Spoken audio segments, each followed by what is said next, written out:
ዴቭና ብዙነሽ ግን በሰላም ነው። ጭር ሲል አንወድም የሆናችሁ ሰዎች እየሆናችሁ ነው አሁን ላይ ማለት ነው።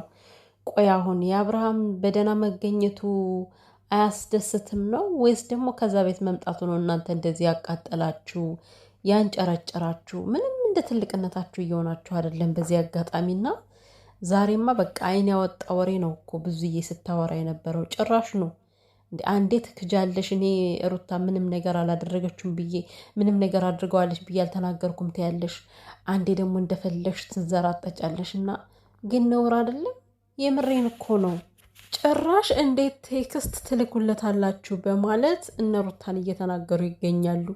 አረ የእነዚህ ሰዎች ስራ ምንድን ነው?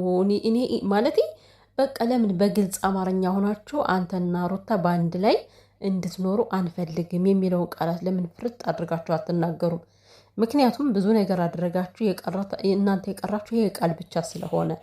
ሰላም ሰላም ቤተሰብ እንዴት ናችሁ? እንዴት አመሻችሁልኝ? ሰላማችሁ ይብዛ ውዶችዬ። እንግዲህ እነዚህ ኮተት እያሉ መጥተው አብርሃምን በደህና ቁጭ ብሎ ሲያገኙ ጭራሽ በቃ የደም ታምቡራቸው ነው የተናጋ ማለት ነው። ከሩታ ቤት መገኘቱ ስህተት ነበር ማለት ነው። በእነሱ ቤት ስህተት ነበረ። በጣም ነው የሚያሳፍረው እያደረጉ ያሉት ነገር። በነገራችን ላይ እናንተ እንደምታስቡት ሩታና ኤፍሬም መተው ወስደውት ቢሆን ኑሮ ማለት ነው የምር ከቤታቸው አይቀመጡም ነበር። እንደዚህ አይነት አላማና ሀሳብ ቢኖራቸው መተው ይዘውት ወደ ሌላ ቦታ ነበር ሊሄዱ የሚችሉት ማለት ነው። ግን ከዛ ቦታ ላይ ስላልደረሱ ስላልመጡ ነው። ዴቭ አሁን አንተ የምትናገረውን የምታውቅ አይመስለኝም። ጭራሽ ከእህትህ እየባስክ ነው ያለው ማለት ነው። እኛ ብዙዬን ነው ብዙ ጊዜ አስቸጋሪ የምንለው፣ ነገር ግን አንተ ከሷ ብሰ ተገኝተሃል። እሷ ስትቀዘቅዝ አንተ በጣም ነው የፈላብህና በጣም ያሳፍራል የምትናገረው ነገር። ቢያንስ ለሰው ሞራል እንኳን አትጠነቀቅም። እንዴት ነው ምን አድርጋችሁበት ነው እያልክ ከፊታቸው የምታወራው? ስታስቡ ምን ሊያደርጉበት ይችላሉ? ምን ነው እኛ ብቻ ነን ለአብርሃም ሀሳቢ፣ እኛ ብቻ ነን ለአብርሃም እህት ወንድም አላችሁ? አረ በፈጠራችሁ ተው። ግን እናንተ ሰዎች ሰከን በሉ፣ የምር ሰከን በሉ። አሟል ብላችሁ ከቤታችሁ ጎድጉዳችሁ ያስቀመጣችሁት እናንተ እንደገና ደግሞ አሁን እሱን ወቃሽ ሆናችሁና ማለት ነው። ሲጀመር የታመመ ሰው የሚያስታም እንደዚህ አራት እግሩን ሰቅሎ ነው እንደሚተኛው። እናንተ ምን ሆናችኋልሽ? እስኪ ማለት ይሄ ልጅ የሆነ ነገር ቢፈልግ እንኳን በሰዓቱ እንኳን አሰሙትም ነበር። ለምሳሌ ውሃ ብሎ ወይም ደግሞ ትን ቢለው ማን ይደርስለታል ከዛ ቦታ ላይ? ምክንያቱም እናንተ ተኝታችኋላ። አንድ ታመመ ብላችሁ የምታስቡት ሰው በር ከፍቶ እስከሚወጣ ድረስ መውደቃችሁ በጣም ነው የሚያሳዝነው። ሲቀጥል ደግሞ ብዙዬ ታዲያ አትቀሰቅሰኝም የምትዩ ምን ማለት አንቺን ቀስቅሶ ምን ሊያደርግልሽ ነው? መቼም ሽሩሩ ብለሽ እንደ ህፃን አታስተኘውም አይደል? ደግነቱ የምር አብርሃም ከምር አልታመመም እንጂ ቢታመም ማለት ነው በእናንተ አይነት አስታማሚነት አብርሃም በቃ የምሬን ነው በሽታውን ነው የምታጠነክሩበት። እኔ እኮ የዴቭ ነገር በጣም ግራ እየገባ ነው ያለው። ቤተሰብ ከሩታ ላይ እንደዚህ የሚንጠባረርባት ለምንድን ነው? ዴቭ ማለት ሩታ ምን ታደርግ ከዚህ ጋር ማለት ነው? አሁን ለምሳሌ ደህና አደራችሁ ዴቭ ምናምን ስትለው የመለሰላት መልስ በጣም በሚገርም ሁኔታ ማለት ነው። ሌላኛው የእሱን በሽታ ማለት ነው። ለምንድን ነው ለእናንተ ብቻ ድብቅ አድርጋችሁት ማስቀመጥ የፈለጋችሁት? ማለቴ እናንተ በምትሄዱበት ቦታ ሩታና ኤፍሬምን የማታካትቱበት ምክንያታችሁ እናንተ ምንድን ነው? ምን ልታደርጉ ነው ያሰባችሁት ከአብርሃም ላይ? አልገባኝም። እናንተ አብርሃምን ሩታንና ኤፍሬምን ማማከር ሲከብዳችሁ ማለት ቀላሉ ይሄ ነበረ። መማከርም ያለባቸው ሰዎች አብርሃምና ሩታና ኤፍሬም ናቸው አይደለ? እናንተ ግን ከነሱ አልፋችሁ ከእናንተ ቤተሰብ ውጭ ሆናችሁ ለሄርሜላና ለዳኒ ነው ስታለቀልቁ የምትውሉት ማለት ነው። ምን ለማለት ፈልጋችሁ ነው? አረ እናንተ ሰዎች ወደ ቀልባችሁ ተመለሱ። አብዳችኋል። አብርሃም ዛሬ በስነ ስርዓቱ ነው የነገራችሁ። እናንተ የማይገባችሁ ሰዎች ናቸው። በዚህ አጋጣሚ ምንም ነገር ቢል እኔ እንጃ እንዴት እንደምታምኑት እኔ አላቅም አብርሃምን። እኔ በቃ ታማል እያላችሁ ሌላ ነገር አታምጡብኝ። እኔ በጣም ደህና ነኝ፣ ሁሉን ነገር አውቃለሁኝ። ስለዚህ ለብቻ ነው ለምንድን ነው ምናምን ሲሉት በቃ እኔ ከእሷ ጋር ነው ያለው፣ ሚስቴ ነች፣ ከእናንተ ጋር አልኖርም። እኔ ከሄድኩበት ቦታ አብረን ነው የምንሄደው፣ ከእሷ ጋር ነው መሄድ ያለብኝ የሆነ ቦታን ብንሄድ ብሎ ተናገረና ይሄን እነሱ ጃምፕ ብለውት ምንድን ነው የሚሉት? ድሮ እንደዚህ ነበር እኮ። ድሮ ምን አይነት ነበር አብርሃም? ድሮ ለሄርሜላ የሚሽለጠለጠው፣ ለሄርሜላ እንደፈለገ የሚታዘዘው፣ ለሄርሜላ የፈለገነ ጉንጭን ስጠኝ ስትለው ጉንጩን የሚሰጠው አብርሃም። ያን ነው የምትፈልጉት እናንተ?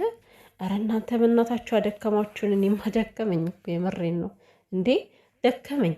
ሲቀጥል ደግሞ ከእነሱ ቤት ተነስቶ የመጣው አብርሃም በቃ ከዛ ምንም ደስተኛ አይደለም። ሲጀመርም ደስተኛም ሊሆን አይችልም እንዴ ልጁ እያለ ከዚህ ጋር ቢያንስ እኮ ማለት ነው የምሬን እንደው የሆነ የተጫጫነው ነገር ካለም እንኳን ይሄ ልጁን ሲያየው እኮ አብርሃም የሚቀለው ነገር ይኖራል። ከምሬ ነው። ልጁን እቅፍ ሲያደርገው የልጁን ጠረን ሲያሸት ማለት ነው። በቃ እኔ ከዛ እንቅልፍ እየወሰደኝ አይደለም እየተጨናነኩ ነው ሲላቸው ለምን ተጨናነክ ብለውት ቁጭ አሉ ማለት ነው። ታዲያውን እናንተ ሰው ናችሁ ወይስ ምንድን ናችሁ እናንተ? እኔ አልገባኝም።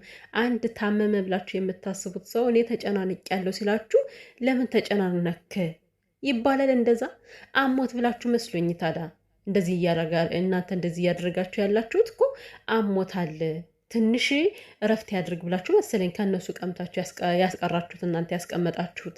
ስለዚህ እንዴት ነው እኔ ተጨናንቅ ያለው ሲላችሁ ለምን ተጨናነክ ነው መልሳችሁ የሚሆነው። አሁን እኮ ማለት ሚስት ቴክስት ስታደርግልህ ነው ተነስተ የምትመጣው፣ እሷ ስትል ብቻ ነው የምትንቀሳቀሰው ሲለው አብርሃም ነገሮችን ለማስረዳት ሞከረ። ግን ከዚህ ጋር ጆሮ ሰጥቶ የሚሰማው አፋፉን እያሉት ነው። ነገሮችን እንዳያስረዳ ከላይ ከላይ እያወሩ ነው። ይሄ ልጅ እንዴት ብሎ ይተንፍስ፣ እንዴት ብሎ እያወራ መናገር የፈለገውን ነገር ማለት ነው። መጨረሻ ላይ እንግዲህ ሚስቴን ተው አትንኳት፣ ጨቅጭቋት፣ የልጄ እናንተ ስትናገሯት ጨጓራውን እያመማት ነው፣ ምንም አላደረገችም፣ አሁን ዝም ብላ ተቀምጣ ነው ያለች አላችሁ ማለት ነው። እኔ ልታፍሩ ነው የሚገባ፣ ዴቭ እና ብዙነሽ ልታፍሩ ነው የሚገባ። ምክንያቱም የምታደርጉት ነገር ከስርዓት ውጭ የሆነ ነገር ነው። እንደ አብርሽዬ አሁን እኮ ነው ቀልቡ የተመለሰው። ቤተሰብ እንደ ድሮ በቃ ያ ኖርማል አብርሽ አልነበረም እንዲህ የሚንቀዠቀጀው ማለት ነው። ዛሬ እኮ ኮስተር ብሎ እኮ ነው ሩታዬን አትንኩ፣ ማንም እንዲነካት አልፈልግም፣ በቃ እየታመመች ነው አለ እኮ። ወንድ በቃ ወንድ ታውቃላችሁ፣ ወንድ የሚስቱ ጠበቃ ማርያምን ዛሬ አብርሽ በጣም ነው ያስደሰትከኝ። በዚሁ ቀጥል። እኔም እያልኩ ያለሁት ይሄን ነው። በቃ ሩታ ሲያንገበግቧ ዝም ብለህ ማየት የለብም እንዴ። እህትም እንደው ባዳውስ ይሁን እኮ ይሄ ኮሜንቱ ምናምን እስኪ ይሁን እንደፈለጉ መቼም አመላቸው ነው። ነገር ግን ከዛ ያሉት በጭራሽ ከሄርሜላ ጀምሮ ከሩታ ላይ ማንም እንደ እጁ ሊሰነዝር አይገባውም እኮ አፉን እንደፈለገ ሊለቅ አይገባውም። እና ስለ ስርዓት አስይዛቸው። ደግሞ ውሽሚት መጣች እኮ እግዚኦ! ዘንድሮ ምን ሊፈጠር ነው? እኔ የምለው እኔ ቤተሰቦቼ ማለት ነው ማርያም በጣም የገረመኝ ይቺ ውሽሚት ግን ስርዓት የሚባል ነገር የላትም እንዴ? ከአንድም ሁለት ጊዜ የሩታን በር እንደዚህ በርግዳ ስትገባ እየዋት። ባለፈው በርግዳ ገባች አብርሃም እያለ፣ አሁን ደግሞ ሳታንኳኳ በርግዳ ነው የገባችው። እና አንቺ ምን አይነት ዘላን ሰው ነሽ? ሄርሜላ ግን ማለት ነው ቢያንስ እኮ እንደሰለጠነ ሰው ሁኝ እንጂ እኔ እናት እንዴት ነው በርሳት ታንኳች የምትገቢው አንቺ? ሲቀጥል ከዛ ቦታ ላይ ምን ትሰሪያለሽ? አትምጭ እየተባልሽ አይንሽን በጨው አጥበሽ ትመጫለሽ ነገር ፍለጋ።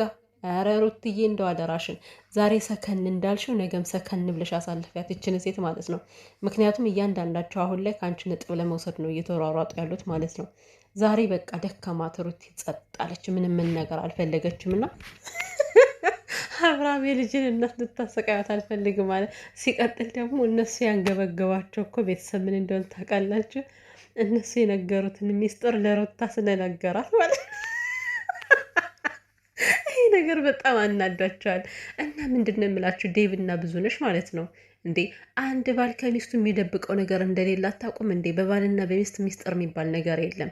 ሚስቱ ስለሆነች ነው ዝርግፍ አድርጎ የነገራችሁ። ገብሳችኋላ?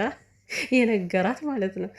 እና ይሄ ዝም ብሎ እኔ ያላቅም በምን አይነት ሀሳብ እንደሚያስብ ዴቭ ማለት ነው።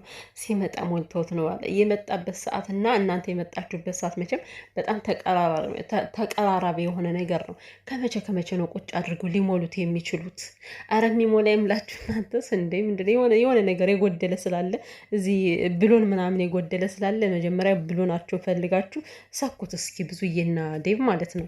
ሲቀጥል ደግሞ በጣም ያሳፍራል። ዛሬ ከእናንተ የማይጠበቅ በጣም እናንተን ሁሉ ሊያወርድ የሚችል ነገር ስትናገሩ ነበር። ምን አስባችሁ ነው? ኤፍሬምን ከዛ ቦታ ላይ ለምን ትተኛለም፣ ለምን ከዚህ ታድራለህ የምትሉ ቀልባችሁ ምን እያሰበ ነው? ምንድን ነው እያስተላለፋችሁ ያላችሁት? እረ በጣም እንደዚህ አትወረዱ፣ በጣም አትዝገጡ። የምር በጣም አሳፋሪ ነገር ነው እያደረጋችሁ ማለት። ኤፍሬምን እየጠራጠራችሁት ነው ማለት ነው። በእናንተ ቤት እንደዚህ እያላችሁ ደግሞ የሆነ ምክንያት ስታጡ የሆነ እንከን አጣችሁ ከሩታ ላይ ጭራሽ በዚህ መጣችሁ። አሳፋሪዎች ራሳችሁን ነው የምታሳፍሩት። በዚህ አጋጣሚ የምታሰድቡት ራሳችሁን ነው፣ የምታስንቁት ራሳችሁን ነው። የምር እንዴ በስመ አብ! እኔ በጣም ነው የደነገጥኩት። እግዚአብሔርን እንዴት ነው እናንተ እንደዚህ ልታስቡ የምትችሉት? አንድ ወንድም ከወንድሙ ቤት ማድረግ የለበትም? ምን አይነት ብልግና ነው ያላችሁ እናንተ? ኧረ በስመ አብ በጣም ነው የሚገርመው። የምሬን እኔ ከዚህ ቦታ ላይ እንደዚህ ሲያወሩ ማለት በጣም ነው የደነገጥኩት። እንዴት አይነት የዘገተ ጭንቅላት ነው ብዬ ማለት ነው እንዴ! ጭራሽ ከነሱ የማይጠበቅ እኔ አሁን ምን ነገር ሁሉ ነው የሰለቸኝ እኮ የምር እና አንደበቴ ሁሉ ተሳሰረ። ማርያምን ድክም ነው የሚለው በቃ የሆነ የማያልቅ በቀን በቀን አዲስ ነገር በቀን በቀን አዲስ ነገር ማለት ነው። እና አሁን ደግሞ እንግዲህ ሴት መታለች፣ ያው ብጥብጥ ሊጀምር ነው። ምን እንደሚፈጠር አናውቅም።